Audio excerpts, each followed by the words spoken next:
What to do when a friendship ends. That is our topic for today. And I know I didn't tell you I was going live. Sometimes I do that. So make sure you follow, subscribe, and turn on the bell for notifications, and it will tell you when I am live if I do another impromptu one. So we're going to talk about friendships today and what to do when they end. I'm going to give you three really practical, applicable steps that you can really apply to your life and really work through that hurt, confusion, betrayal, pain, etc. when a friendship ends, because friendships are different than romantic relationships, though there is some overlap, and often we feel safer in friendships than we do in romantic relationships, particularly when we're healing our relationship stuff, right?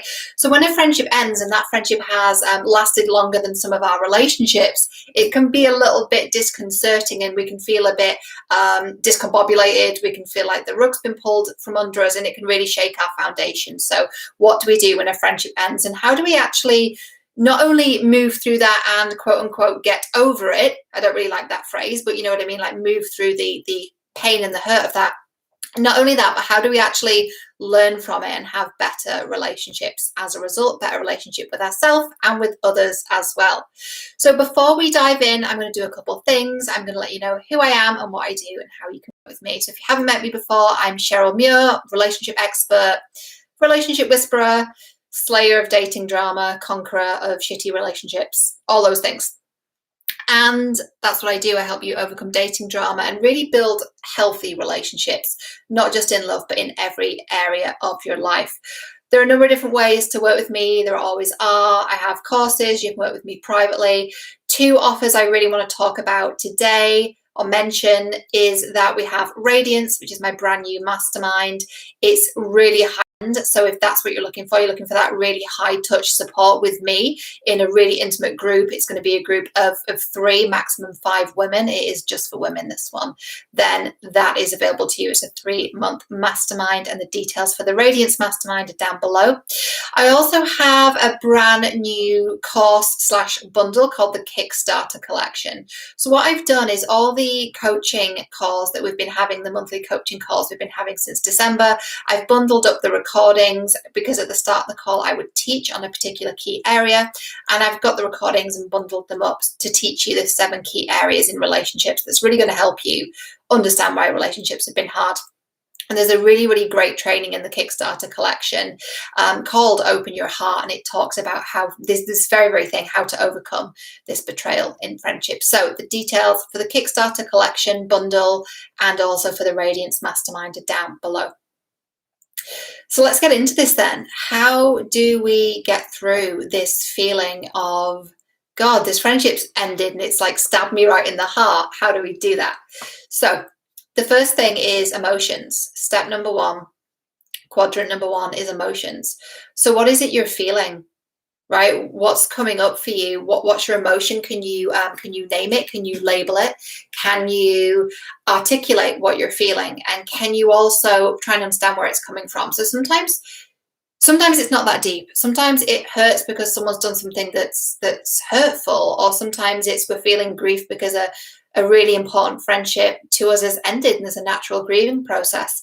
Other times it goes a little bit deeper. It can be both. Like, yes, we're grieving this person, but also it's connected to something that happened in the past. Maybe we were betrayed when we were, I don't know, in our teens. I was just talking to a friend before about how teenagers are really like awful. Like, we're all awful when we're in our teens. We're in very shadowy energy and we say awful, terrible things to each other. So look at that time in your life. Like, what happened at school? Did you have a group of friends that then betrayed you? Because that time in your life is when you're really trying to understand like what are adult relationships about, really.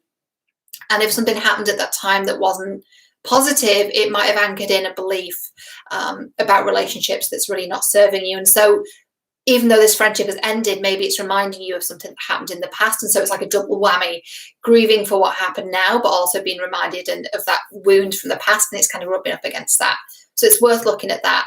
So that's step number 1 is emotions.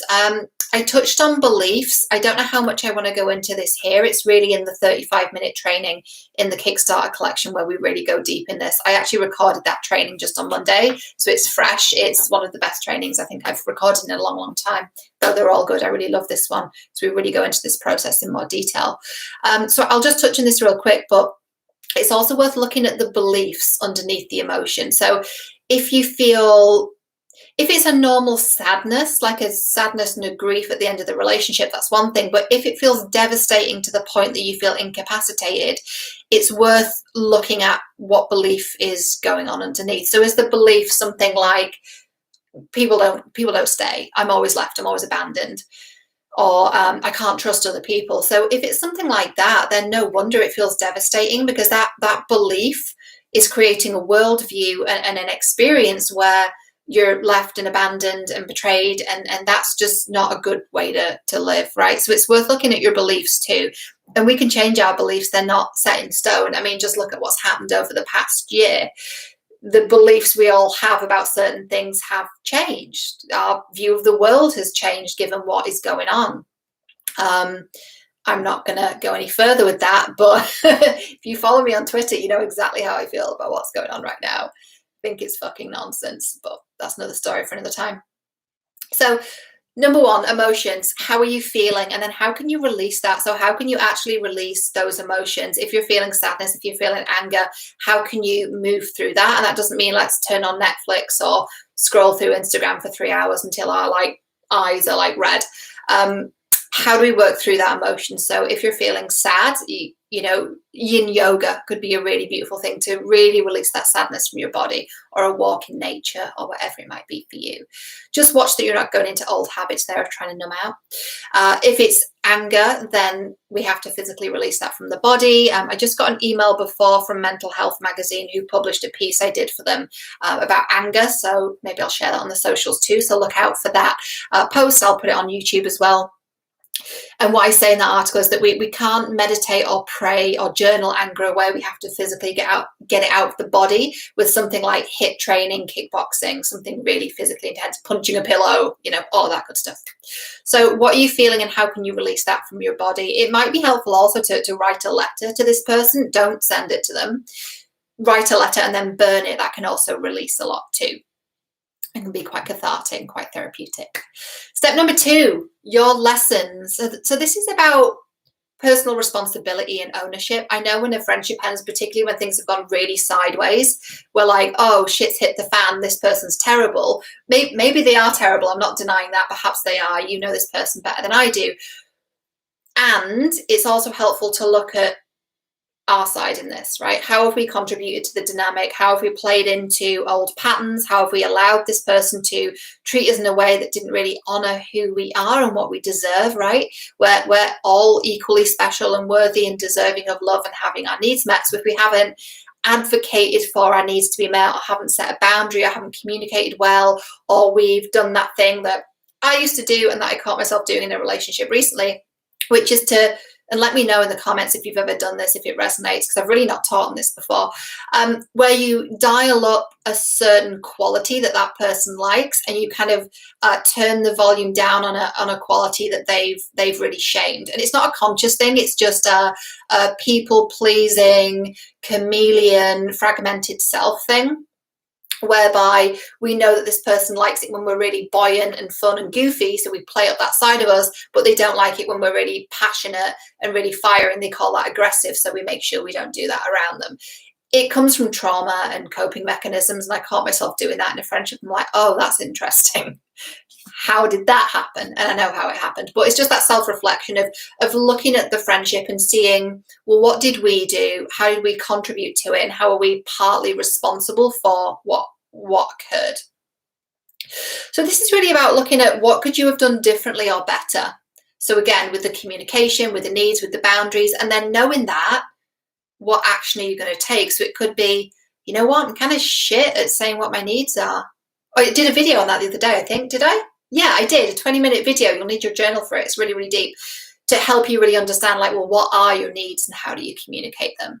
So maybe that's your next step. Like, go watch that video and see if you can really learn how to communicate your needs, rather than assuming someone's terrible because they haven't met your needs, but you maybe haven't communicated it as effectively as you could, and or they chose not to meet them. But let's just make sure that we're keeping our side of things clean, and that we're doing everything we can to make the relationship work. So that was step number 2, is your lessons. What can you learn from it? What could you have done better? And then how can we be better in our next relationship and moving forward. So that's personal responsibility. Step number 3 is the opposite. It's now let's look at them, right? So step number 3 is red flags. So what did you miss, right? What did you miss in the friendship where things were not good, and you maybe didn't want to see it, or didn't want to admit it, or didn't want to say something, or you didn't want to admit it to yourself? An example I had a friendship where the way the friendship started was I met someone at an event, at a seminar a couple of years back, and this person was having a bit of a kind of mental health emergency, and I stepped in and cared for her and helped her, which was a beautiful thing. But the whole friendship was just built on this model of me stepping in and being the rescuer. And then of course she was like, oh, I'm so grateful, thank you so much. And then that like validated me and met a need for like being seen and validated. So that's my side of it. But the whole friendship was built on this dynamic of me rescuing this person, and the entire friendship just carried on from there with me fixing and rescuing and saving. And then when I advocated for myself and set boundaries and asserted needs, it was not met. And so I've got responsibility there. But the red flag is like looking at how the friendship started, right? Look out for the people that are coming into your life. If you've met someone once or twice for coffee or a walk or a swim or whatever it is, and this person's acting like they've known you forever, that's a boundary break. And that's a boundary break because you don't really know them like that yet, right? You don't. You've met them a couple times. So look at those red flags and turn them into green flags. So a green flag could be somebody who I've met a couple times speaks to me in an appropriate way. They speak to me like someone that's met me a couple times. They're not telling me their life story. Their pacing in the relationship, in the friendship, is appropriate. This can be applied to romantic relationships too, but I'm focused on friendships today. So look at other red flags too, like what happened early on in the friendship. Well, did this person ask you for a lot of things? Did it ask you for favors? Again, was it built on you fixing and rescuing them? When you went to them for help, were you met with like a very stony-faced, cold person when what you need is warmth and love and empathy? Slight side note and tangent on needs. If what you need in a relationship is warmth and compassion and empathy, that's beautiful and you deserve to have that. So you can make that a non-negotiable. That's okay. It's perfectly fine. In fact, it's very healthy for you to say, I absolutely must have warmth and compassion and empathy from the people in my life when I'm struggling with something. And if somebody meets me with judgment or they're very harsh, I can't have that. And maybe I'll address it with them, but if it doesn't change, I've got to leave because I cannot have that, right? That's something that for me is a strong, hard line in the sand, non-negotiable for me, right? And with that need that you have from other people, are you also giving it to yourself? So it's both. It's not just that dysfunctional thing of let me meet my own needs. It's also not that codependent thing of the other person has to meet my needs. It's not my responsibility. So warmth, compassion and empathy from other people, yes. And how are you speaking to yourself? How are you treating yourself? When you're struggling, are you being hard on yourself, or are you giving yourself that warmth and compassion and empathy? So it's meeting your needs and making sure the other people in your life are meeting that same need, right? If we're not meeting our need in that way, we can become like emotionally starving, and it can become quite stressful when other people don't meet our needs because we feel like we're really dependent on them, and that's not healthy. So yeah, they're the 3 steps. Step 1 was emotions. So how are you feeling after the relationship ended, after the friendship ended? How can you release those emotions? How do you want to signify the end of the friendship? Do you want to write a letter and burn it? Is there a little like ceremonial kind of thing you want to do? You know, it might be removing them off your social media, like whatever it is for you. There's something that is like a line in the sand, like this is done now and we're going to move forward. And grieving that too, feeling what you're feeling. Bonus tip there also, because I guess this is 4 tips really. The bonus tip on emotions was looking at the beliefs that are underneath that too, and setting new beliefs that are really going to help you to have better relationships, which could just be something really simple. I'm worthy of love. That's always a good one to start with. Step 2, your lessons. What could you have done differently or better? And knowing that, what are you going to do to make sure you do that in a better way next time? Is it researching how to set boundaries? Is it researching how to communicate your needs? Is it journaling on what your needs are? And the 3rd step was red flags. What did you miss? How did the relationship start? Were there any indicators? early on or throughout the relationship that you maybe missed or didn't really want to admit to yourself. And this is not about blaming ourselves. It's just about getting clear on, oh, actually, I don't want this in a friendship. I don't want that dynamic where I'm overgiving. And so knowing that, what do I want? And that's when we start to really take this experience and alchemize it into something that helps us to grow and evolve and have healthier relationships, you know? So it's really important. Like I said, if you do want to go deeper with this, the Kickstarter collection is a really great place to do it. It's going to go even deeper into this topic particularly, and it's also going to help you to learn how to trust yourself, how to heal your mother and your father wounds. It's going to help you get clear on the relationship you want. It's going to help you with opening your heart, overcoming betrayal, being seen, being brilliant, and feeling safe to do that. It's comprised of different video trainings. There's an audio training or two in there. There's also tons of journaling prompts to really help you get clear on what it is for you. So journaling prompts are going to help you to coach yourself. So instead of me being in session with you, because working with me is high end, instead of me being in session with you, you've got the journaling prompts. Instead of me asking you the question, you've got the question in front of you that you can journal on, right? So it's like a way of you coaching yourself and also having me in your back pocket. So the details for that is down below. And it's the first time I'm mentioning the Kickstarter collection, so you can get in while that is fresh. Thank you for being here. Thank you, thank you, thank you, thank you for being here. I've had a comment saying you are from Russia. Do you know what? I'm not from Russia, but do you know what's hilarious is I was learning Russian like a few weeks ago. Isn't that interesting? The universe provides.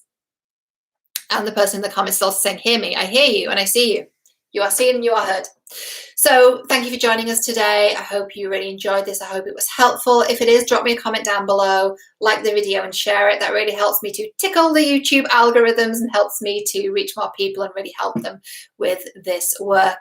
Subscribe to the channel. You can find me also on Instagram and the Twitter machine. Just pop my name into those platforms. Pop my name into any social media app and just see if I'm there. I'm on most of them, so you can follow me there. Thank you for being here. I love you, and remember, you are worthy of having your needs met. I'm sending you so much love, and if nobody's told you today, you're doing a really, really beautiful job. I know this is hard. Okay, I'm going now. I love you.